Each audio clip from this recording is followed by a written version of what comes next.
Hey everybody, my name is Don Giannetti, lighting-essentials.com and project52prosystem.com. We are, I think, one of the premier training grounds for commercial photographers online. It's not a bunch of videos you look at, a bunch of assignments that you do and you get critiqued on. And we have the best, absolutely best forum ever on Facebook. It is super cool, and super cool people there. Project 52 doesn't seem to attract trolls and weirdos and know-it-alls. It's a pretty fun place to be with a lot of great people, and a lot of people have made the jump over to being commercial photographers. So that's lighting-essentials.com and project52prosystem.com. All right, let's build a leave behind or a promo piece. If you're out marketing yourself as a photographer, you're going to need to have something to leave in somebody's hands. You just can't go out running around with an iPad and that stuff all the time. It's just not enough. You're going to have to leave them with something. And I think the important thing to do is to keep in mind that cost means you've got to control it as best you can. And quality means you've got to have something that they can at least, see and feel and touch that's going to be decent. So we're going to build two quick little promos here, one in InDesign and one in Affinity Publisher. The difference is InDesign is part of the Adobe suite, and I do not believe you can get InDesign as a standalone like you can Photoshop, Lightroom. I don't think InDesign is sold that way. As far as I know, you have to buy the entire suite of Adobe products to get InDesign. And that's like $50 a month, right? Or for $50 one time, you can buy Affinity Publisher, which is pretty much the same as InDesign. It's a page layout and publication software. So if you don't want to swing InDesign, Affinity Publisher, I've been using it for quite a while here. I actually, on my old MacBook Pro, sitting right here, my old MacBook Pro, I have Affinity on there because Photoshop and the suite, Photoshop, InDesign,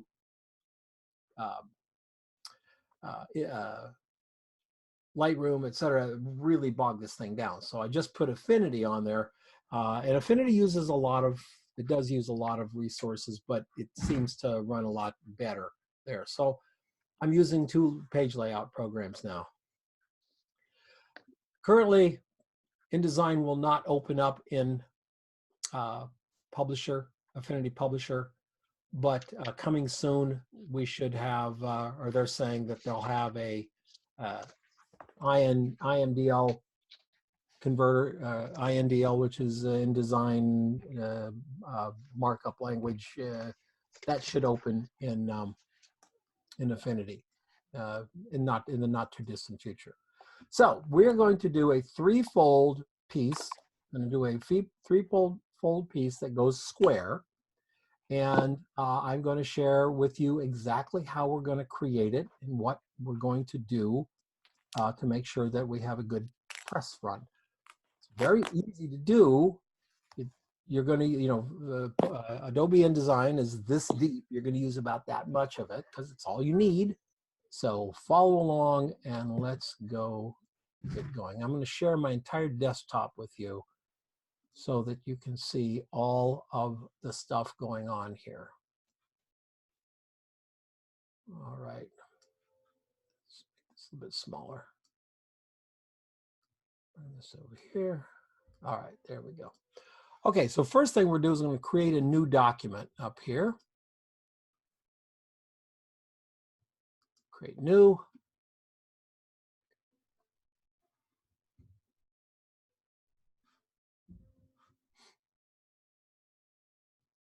And we're going to create something that's, we're going to change it to inches so you figure it out. We're going to change it to something that is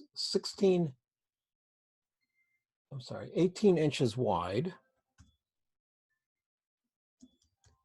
and 6 inches tall. And the reason is we're going to have 3 6x6 squares, and they're going to fold in on each other. So 6, 18. 2 pages, they're not facing. This is not a publication. We're just going to do 2 pages, and that's it. All right, I'm going to say create.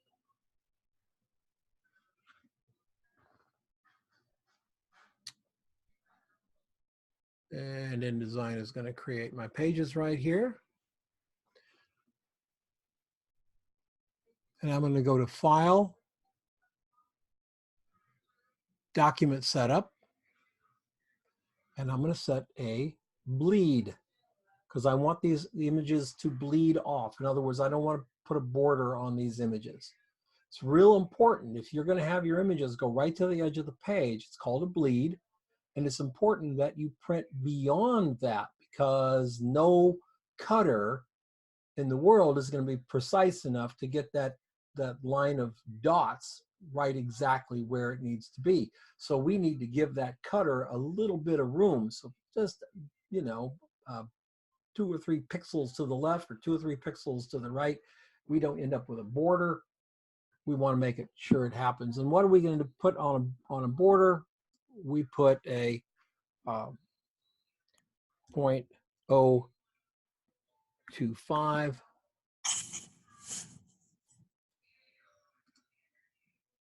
Yep, right there. And what that does is it puts this little area right there. Let's blow that up so you can see it. Puts that little area right there. So if that's a very small bleed, your printer will tell you what they want, and that's what you do. Before you do anything, you always have to talk to your printer because the printer is going to have things like color profiles, how many dots per inch, all of those things. Really, really important to talk to them. And they'll tell you how much bleed they want. Some they might do 1/8 of an inch. Some of them they might want 1/4 of an inch bleed. I've seen that on very low end printers. They want as much as 1/4 inch bleed. So be prepared to do what they need.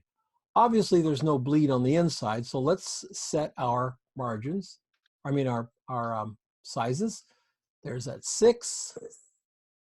And there's that 12 right there. Here's our guide so we can see our squares. And we come down here and do the same thing, line those guys up. And line these guys up right here. And so this is our document. Now remember, this square folds in on this square and then folds up onto so this is the cover. This is the cover here. And this is the back. This is the inside. So what you put here, you got to keep in mind, this is going to be, the name, and this is going to be your information or whatever. Anything you put on here is on the inside. This is 3 panels on the inside, cover, back, and that flip thing. So when you open it up, you're going to see what? Who knows? When you open it up, you're going to see this picture and that picture. Okay, so we just work with what we've got here. I've got 6 images here that I'm going to slide over and create the document with. One of them is black and white. One of them is a very old piece that I just scanned. I've got a lot of stuff here, but I have to decide which of these 6 pictures is going to be my cover. Right now, I'm leaning towards this picture of Bree being my cover because I don't see any of the other ones that have the direct, they don't have the look that I want here. She's looking directly at the camera. She's confronting the camera. There's space around her for my name, etc. I would use this one, but I'm not sure that this is going to be as easy for me to put my name on, etc. So I'm going to start with this one as my cover. I'm just going to drive it on to InDesign. And when I click on InDesign, you're going to see the picture is attached to my mouse. Do you see that? It's attached to the mouse, which means wherever I put the mouse in the upper left-hand corner, that's where the picture is going to start. So I put it right there and I click it. The picture is now placed on this document. Now I'm using low-res files. I'm not using high-res files. If I was using high-res files, this would come in much differently. It would come in bigger than the box. This one came in small. So I'm going to hold the Shift key down. I'm going to drag this thing out until it gets to the edge of that red bleed. And then I'm going to right-click in it, go to Fitting, and say Fit the content to the frame. I just dragged out the frame that the photograph was in. Now I'm going to say, okay, take the content, the image, and make it fit the frame. Boom. Let's go in here and see if I'm all the way to the edge here with the image. Looks like I am here on the bottom and I am at the top. I'm a little bit over here, but I don't care about that. We can be over in your bleeds. You can be out here. It just simply won't go onto the file. So you don't have to trim it if you don't want to. I always do, so it makes the thing look neat and organized, but you do not have to. If your bleed sticks out beyond it, and you make the file, InDesign doesn't see it. It's up on the pasteboard. That's what we call this, is the pasteboard here. This is like where you can take other things. You can take this photograph and you can put it on the pasteboard. So this is like having your desktop around you. So you can move this stuff around before you put it in your document. Okay. So I'm going to choose my next picture now. So what's going to be on the back is going to be, I think, we're going to use, we opened with Brie, we're going to close with Brie. So we're going to bring right down here to the back. And I'm going to put it into the corner. And then pull the square down to there. Right click, fitting, fit content to frame. And I'm going to choose the third image. And the third image is going to be what happens, what we see when we first open it, because it's tucked right there. And I'm going to go with my old Mickey's here. I'm going to click it. It's now live. It goes with my mouse, and I'm going to put it up in this upper left-hand corner. A little bit bigger file, so I'm going to move this one in, hold the Shift key down, move it into a square. I'm going to keep the correspondence there to it, corresponding stuff. All right, so this item isn't quite square. Can you see that? Holding the Shift key down, it's not quite square. So we're going to figure out what to do.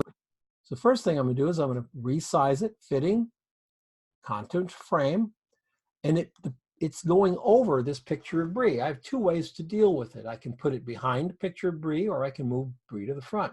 6 one, half dozen to the other. I'm going to right click on this same image since it's still alive, go to Arrange and send to the back. And now I have clean breaks right there. Very, very easy. This is going to print as a full bleed. I'm going to look at the next 3 images here, and I have my friend Virginia looking in from this side.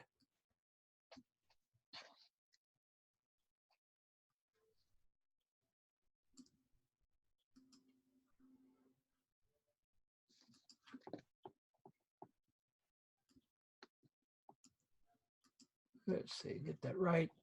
Content to frame, there we go. I have Virginia looking from the right in. I have, I'm so sorry, I cannot remember her name. She was in Omaha, one lovely model, worked really hard for us there in Omaha, really hard. Come right in there, fit the picture to the frame, boom. She's looking in, And in the center, I'm going to put Christiana. Another very large file. So I'm going to have to hold the Shift key down, bring this way down.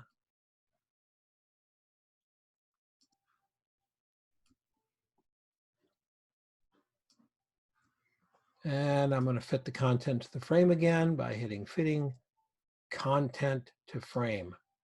Boom. So now I have my 6-panel card in a pretty quick amount of time. I'm going to add my name. So the way you do that is we've got to come up here and grab this text tool, the T, get the text tool, bring it out here, and then we have to draw a box where we're going to put our copy. So I'm going to make a box just like that. It automatically goes to a cursor, as you can see there. I'll pull this up a little bit bigger. You can see the cursor within the box. It's already there. And now I have to put my name in.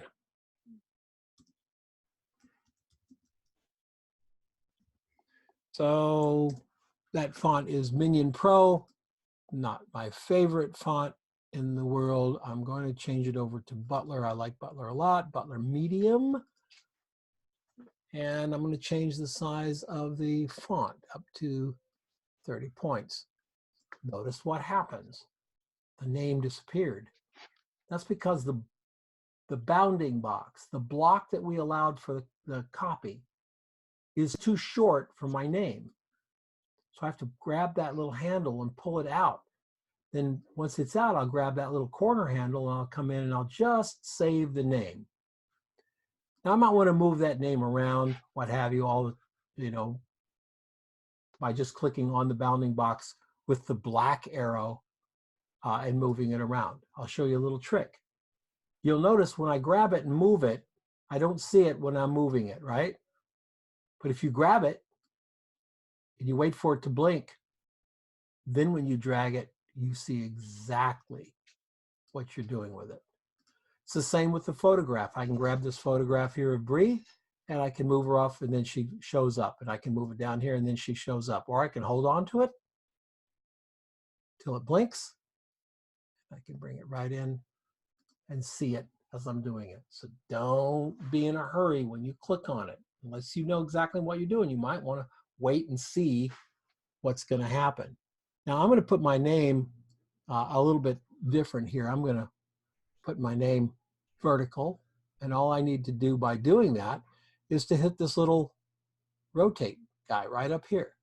So my name was chosen, I hit the rotate, and it brought it right up into here, where I'm going to expand my box up to there, and I'm going to double click, which automatically gives me the cursor, choose all of it, and I'm going to raise the point size up so it fills that 60. 60, no, 60 is too big.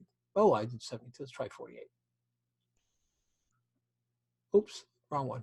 Let's try 36. 48. Well, maybe 48 will work if I get a little more space up here. A little more space down here. Yeah, I just got to pick up the eye. There we go. All right. So I'm just going to run it just like that. How do you change the font color? You just double click it and you go to here. This is the font. Click it and there's all the colors. You can import colors. You can import groups of colors from Adobe Color. You can sample from anything else to create a color. You can do anything you want. I'm not going to change any colors here.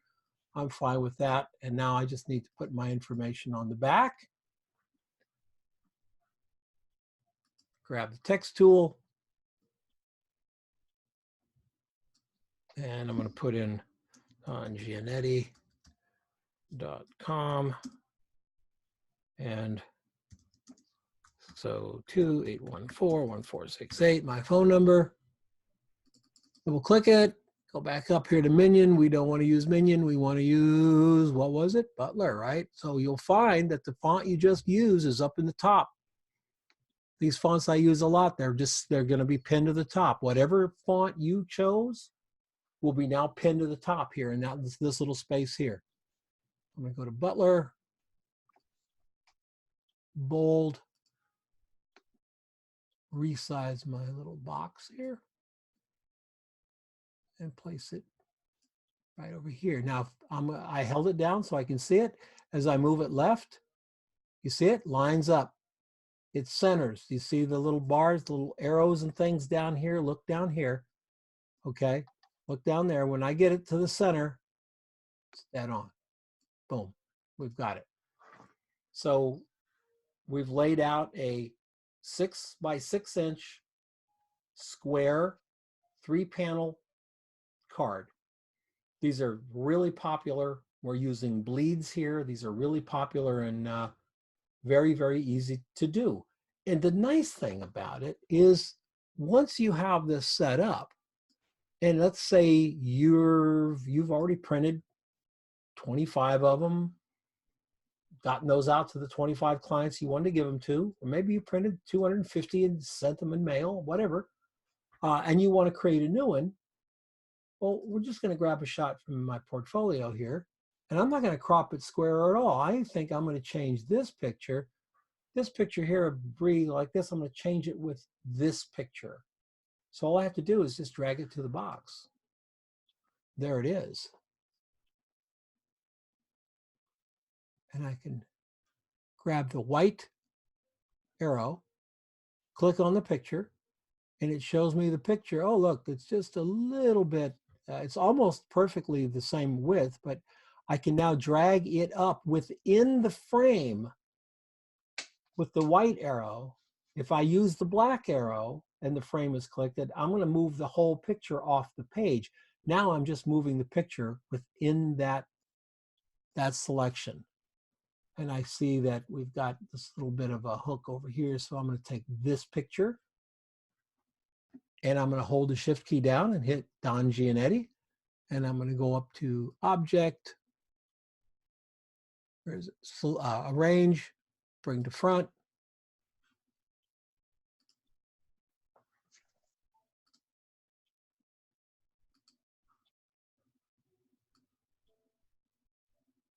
There we go. All right, so when I was playing with that, it got off the thing a little bit. And that's what, all you have to do is just replace the images and print another run. Replace the images and print another run. Hold it down, see the image.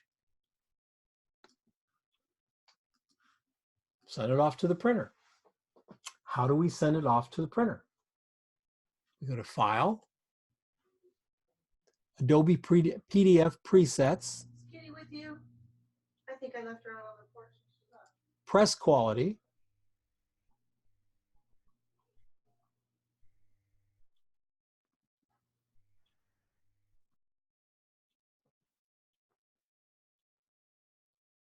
Sorry, of course it takes a little bit of time.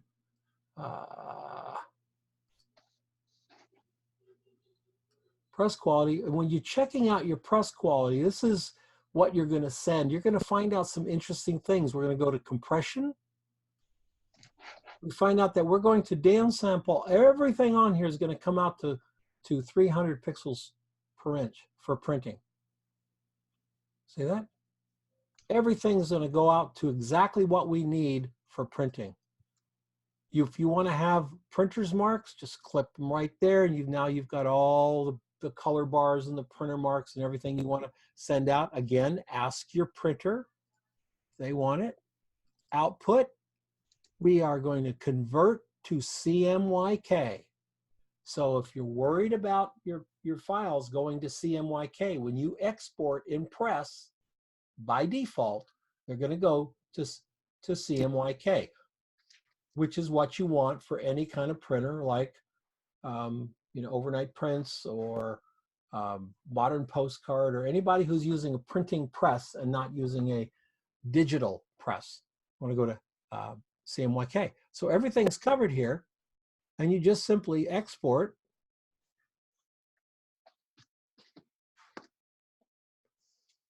And you'll see it working right up there.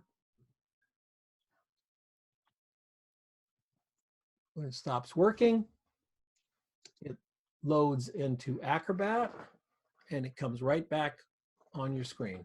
And there we go. Here's our 2 pages.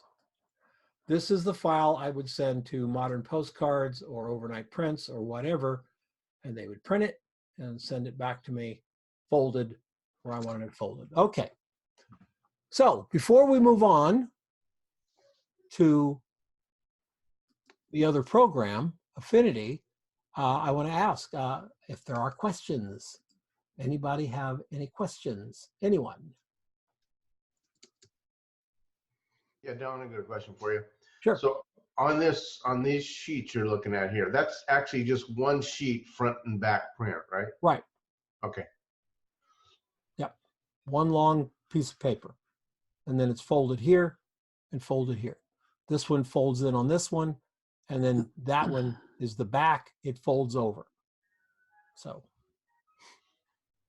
okay. So down here, where do you send them to print? I'm sorry, say it again. Which printer do you send it to print it? Like an outside facility? Whatever printer you're going to use. Whoever you're going to use to do it. But as long as they're using lithography, you save it as press. If they're not using lithography, you save it as print. But every printer will tell you exactly what kind of PDF they want. They'll give you that information. Then you can go in and make those changes on your PDF output. Okay. Yeah. Yeah. Every printer will have their own setup depending on what they're doing, line screens, etc. So, yes. These are 3 pages, and you have a front and a back, and then they have the fold in the middle. Isn't there 2 pages in the middle? No. Normally, there's the front, the back, and then you open up the front, and you'll see that picture here, because it's folded in. Jay, think of it like a trifold wallet, where the middle is stationary, the left folds in onto the middle, and the right folds in onto the middle, like a trifold wallet. Okay. Okay. Any other questions? No one? Do you think you could build one of these now in InDesign? If I had InDesign, I have Affinity, so. Yeah, I think it's a lot easier when you see somebody do it the first time, because at least you know that kind of know the steps to it. I've got InDesign, I just never used it. And like I say, InDesign is like this deep. It's like Photoshop. There's practically nothing you can't do in InDesign. All kinds of incredible page and document layouts and all that stuff. But the bottom line, all we're doing is a 3-fold brochure. We're using like this much of it, you know. I put the pictures and some type. That's it. So let's open up Affinity Publisher here.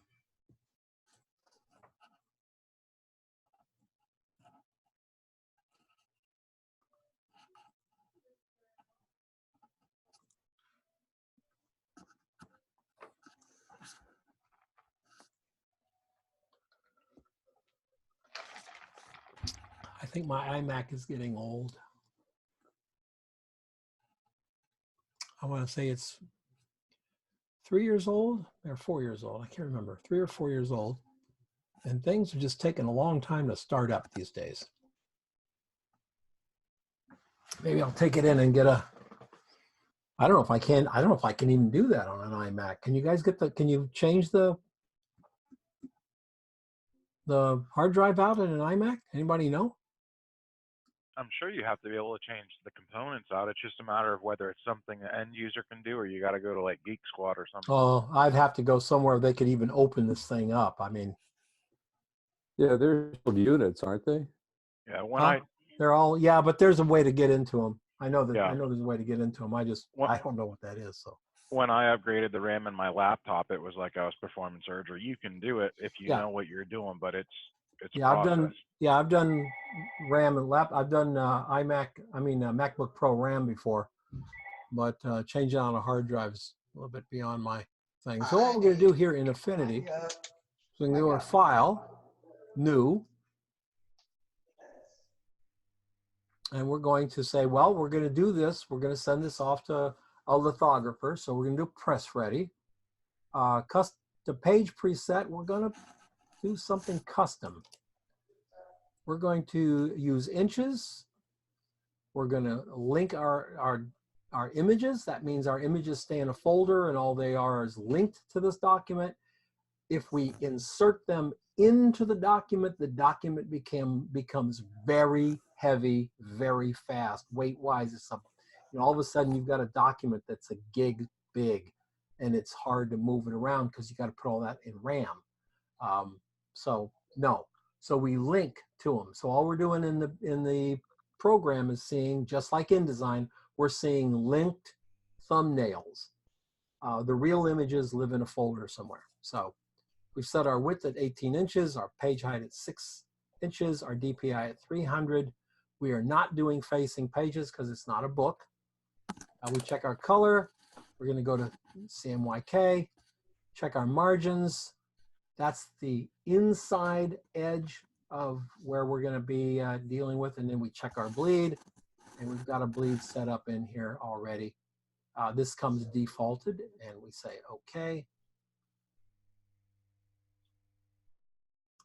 And I'm just realizing.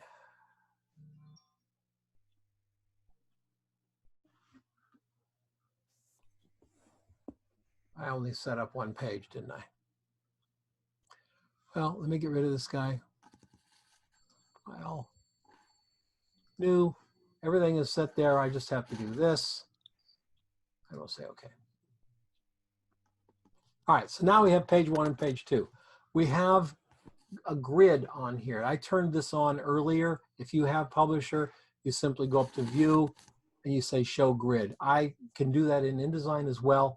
I like it on, so I'm going to drag this out to our 6-inch grid marker right there. Oops, for 6-inch down. There we go. 6 and 12. And the same thing down below. Might as well get, with InDesign, everything is on one desktop. With Affinity, you have to activate the page. So I have to click on the page, and now the grid is down on this page. It's not on this page. What that means is, quite honestly, it makes Affinity much faster, way faster on larger documents, because the only thing the program's looking at is what's live. It's not even looking at this anymore. In InDesign, it's looking at everything all the time.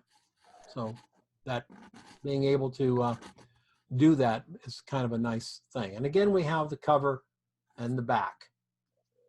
And I'm going to make this a little bit smaller so we can see our pictures that we're dealing with.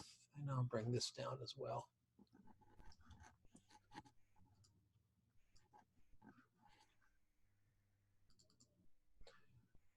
Just click on the hands and it'll make it as big as it can for the space that it is. There we go. And put these pictures away and we'll pull up Virginia's wonderful shots.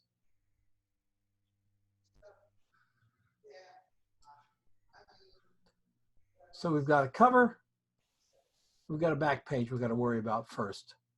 So I mean, I just have to believe that this has got to be the cover. I really do. You bring it into this Affinity, comes in at the res that it is.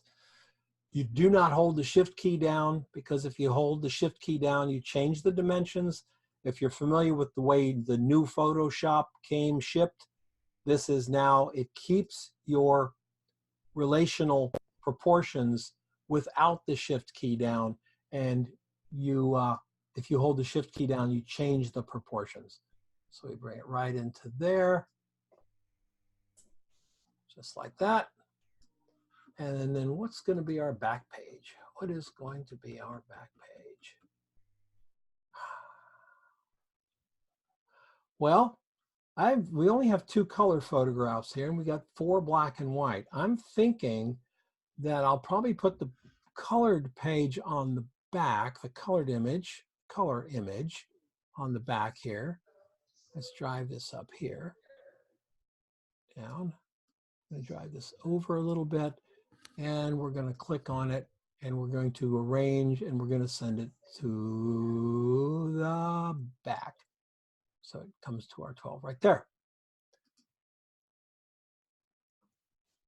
Oh, I see what else. We got to bring this up here like that to get to that bleed. We want this bleed here.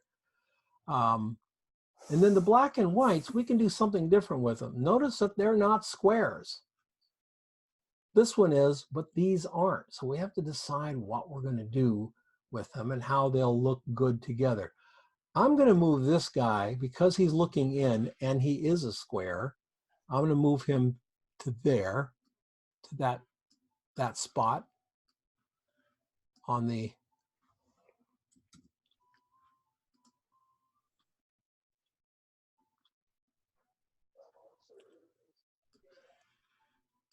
layout, because I think I want him there on the layout. There we go. Two things. He's already square and he's looking in.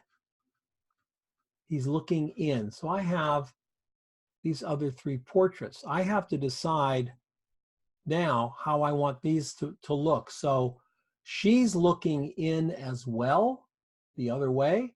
I'm going to put her over here.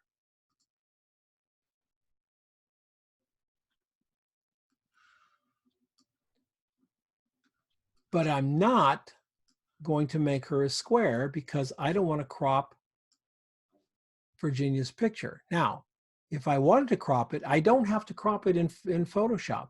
I just have to stretch it out beyond to a square here, and the program will take care of me cropping it. Do you see that? With Infinity, I don't have a white arrow or black arrow. I can just slide this up to wherever I want it to be and crop it to square. And actually, I think I'm going to go ahead and crop this to square. I'm not going to worry about the square crop until I got one that won't work. Let me see here. This is, oh, that's working. That's working. We lost a little off the top. Got two other ladies here. We have Smith and Avedon inspired. And I think I'm going to put Smith in the middle. I'm going to pull her out to the edge. Ah, now it's going to get tricky. Am I going to be able to get her in here and crop her hair off just a little? Oh, yeah. That'll work. Sure. And then the Avedon inspired on this page. Came in smaller.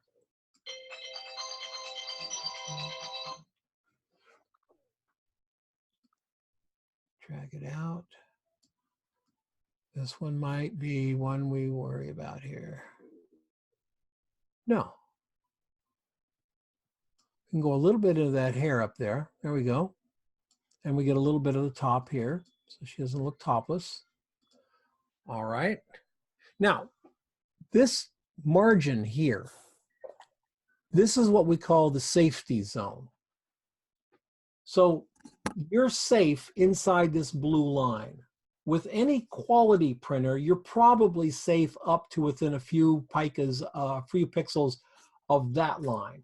But if you're using a low quality printer, you want to make sure that nothing that's critical to your photograph is beyond this blue line here, because your cutters can slide around in between those blue the edges and be a mess.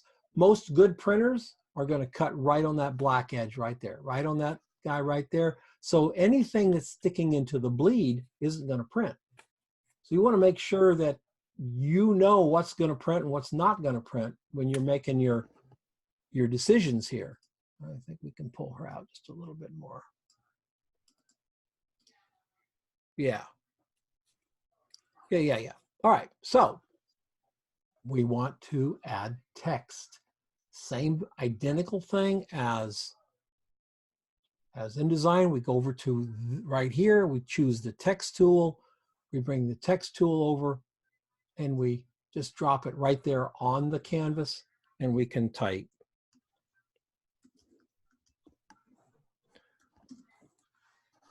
All right.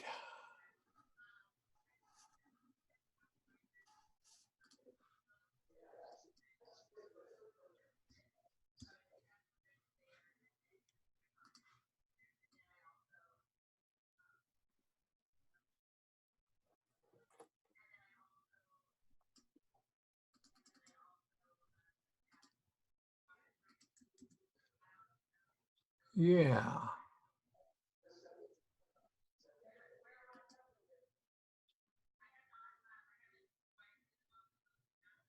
All right. I'm sorry, guys. I go into design mode and my brain just stops working. So bear with me. All of a sudden I really like this. So I'm going to change this color to a white.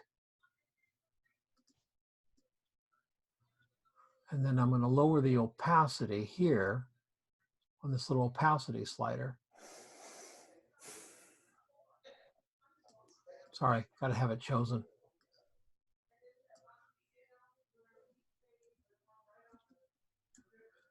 All of it chosen.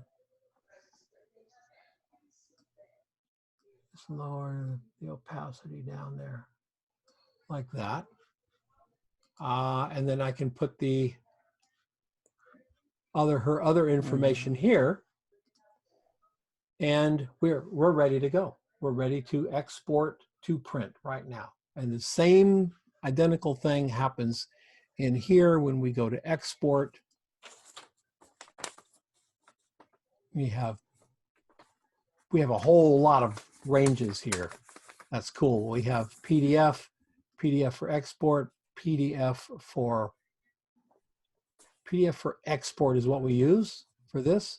Then PDF for print, that's for RGB printers. PDF for web, that makes a low res file. And then several other technical PDFs, but we're not going to worry about it. So we just make a PDF for export, and we click on all pages, export. And it will make us a PDF of this lovely little promotional piece.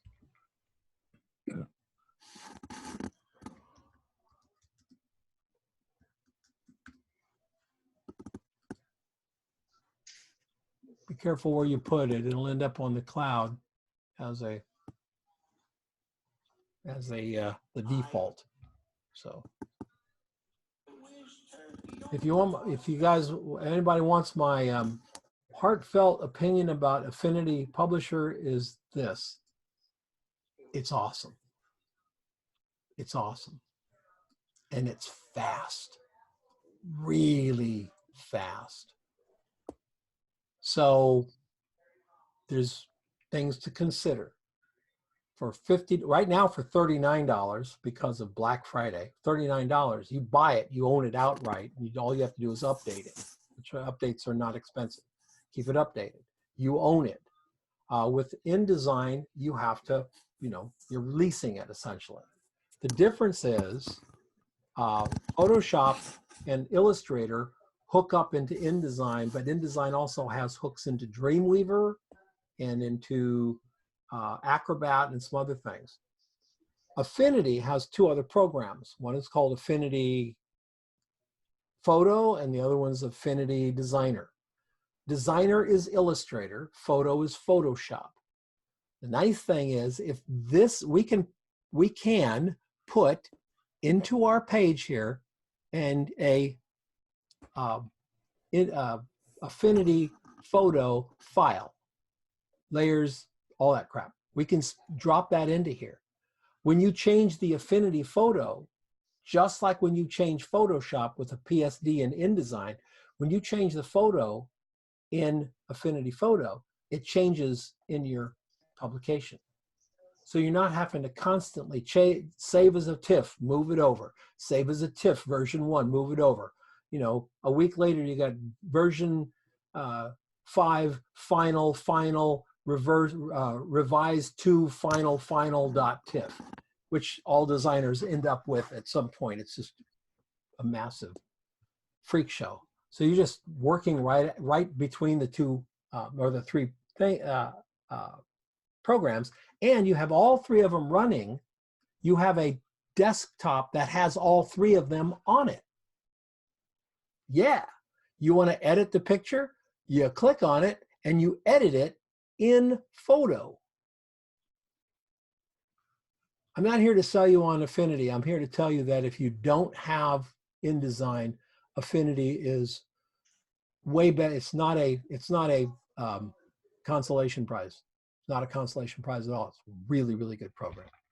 Okay, I have time for questions.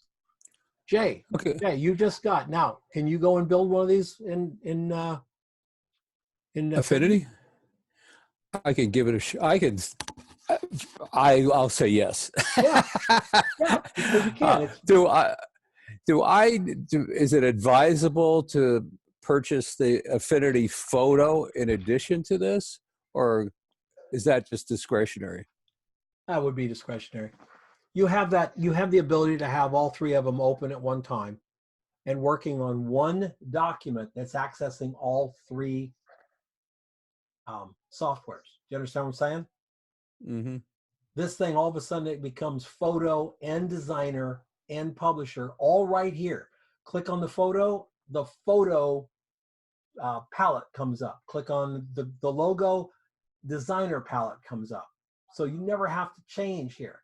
With Photoshop, you still have the image here, and you can double click it, but you then leave InDesign and you go to Photoshop, make the changes, leave out of Photoshop, go to InDesign and click update, and it updates your file. So, you know, whether I don't see that either one is that much better.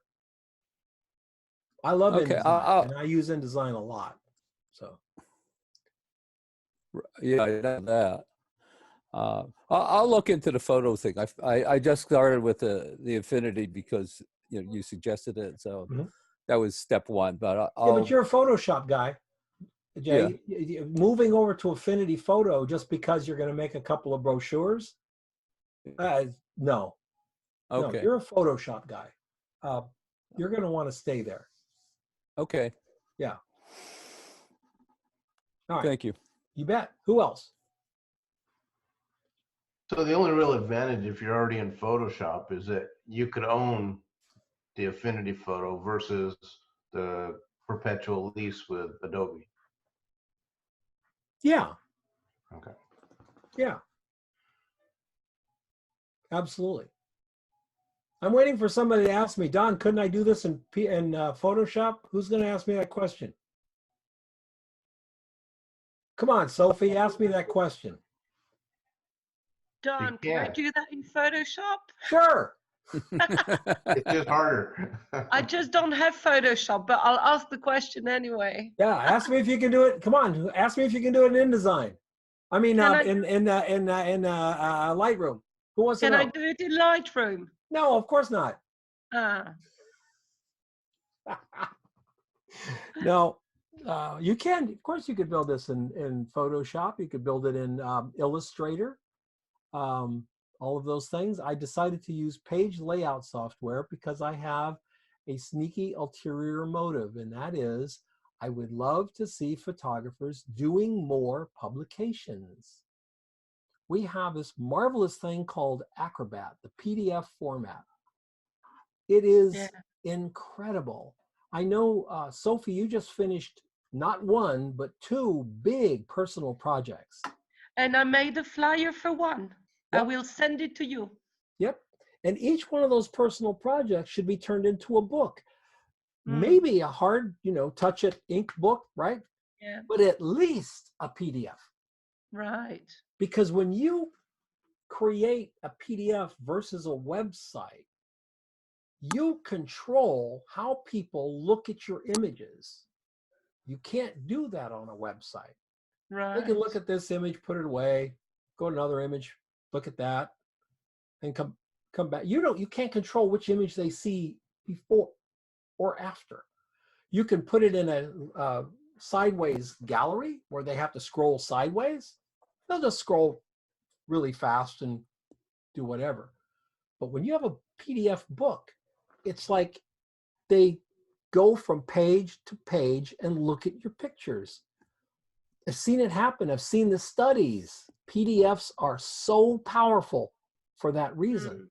You control how they see your work. And they want to be controlled. They want the artist to take control. So every one of both of those things should have their own little wonderful little PDF book. Okay. Because I know you don't have, you got a lot of free time. So Of course, I do nothing. Sophie is one of the more prolific photographers that I know. She's always working on something. So I told Carmen today, as soon as I've shipped the last project in December, I'm taking a month break from photo. yes. Let's see how this goes. Yeah. We're gonna believe that when we see it happen. I know, I know. I'm thinking about taking a holiday from Photoshop and just doing film the entire month of December. Mm. I don't know if I can do that or not, but Gotta put away your phone. well, I don't even count my phone. My phone is just like, I just snap stuff, but I have that new camera, and with my new camera, I want to go try it out. I do. I'm desperate. I want to do it like ASAP. All right, we've got a lot of folks on the call. Anybody else have any questions at all? Do you feel like you could grab a copy? The nice thing about InDesign and Publisher is that you can get 30-day try them out things. Get what do you call it? The demos, right? Go get a 30-day demo of InDesign and lay out 4 or 5 of these things, and then you've got it. So I did purchase Affinity, so good. I'll get on to it. Yeah, and you'll love it. It's so easy and it's so intuitive. I got to. I think the PDF for the project is a really good idea, for sure. Yeah, and you know why? Because people can share it. Yes. Yeah. And when they share it, then other people see it. That's powerful. All you have to do is clip it to an email. Hey, Don, when you make them into a big PDF like this, have you used the feature in there where it basically flattens the image in the PDF file? I think it's under edit. You can do that. I found that I can drop like a 12 or 20 meg image or a set of images down to like 900K, and I don't see any real degradation in the image at all. No, all you have to do is to choose for web, and it does it for you automatically. That's what you choose the output in Publisher. You choose the output for web, and it makes it. I mean, if you blow it up, you'll see the artifacts, but if you look at it on a screen, you won't. I'm talking about Acrobat. I'm sorry? I'm talking about in Acrobat. Yeah, PDF. Acrobat's a PDF reader. Right. Yeah. Oh no, if you're in Acrobat like this, now these are low res files, right? If you're in Acrobat and you go up here, here, and you keep doing this, you're going to start to see the artifacting from the low res file. See it? But if I go over to the higher res file, which this one was, see, it's not breaking up. Just keep moving on me. That's what you do.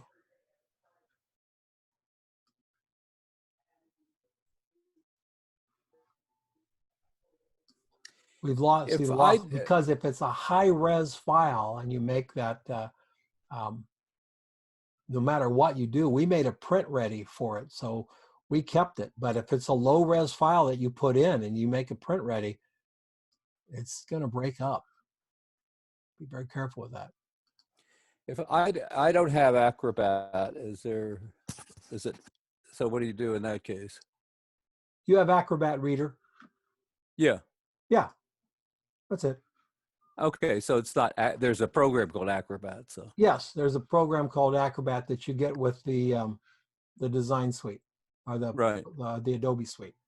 It's Right, a you just much need a more reader. powerful. There's more things you can do with a PDF in Acrobat than you can do an Acrobat Reader. Acrobat Reader is just to read the files. So. Right. Okay. So, All right. Any keep it- other questions? Was this helpful? Was this a good yeah, class? it's I'm good. trying to get a Good handle on start. what. This is going to be on tape, right? It's going to be Yes. accessible, Yes. so you can watch it again. Yes. Okay. Absolutely. Very good. Thank you. All right. Well, the only commercial I'm going to give you is that this athletes have coaches, musicians have coaches. I'm a photographer coach. I work with you one-on-one on a coaching thing. And the goal is to try to get you past the first 2 years of making terrible screw ups and right into working for real money. All of my folks are bidding jobs right now in the multiple thousands, and in one case, one of my photographers just bid and got a $32,000 photo shoot, shooting packaging, $32,000 photo shoot. So when I go on Facebook and I see people going, "Oh, there's no work out there," all I got to tell you is, yeah, there is.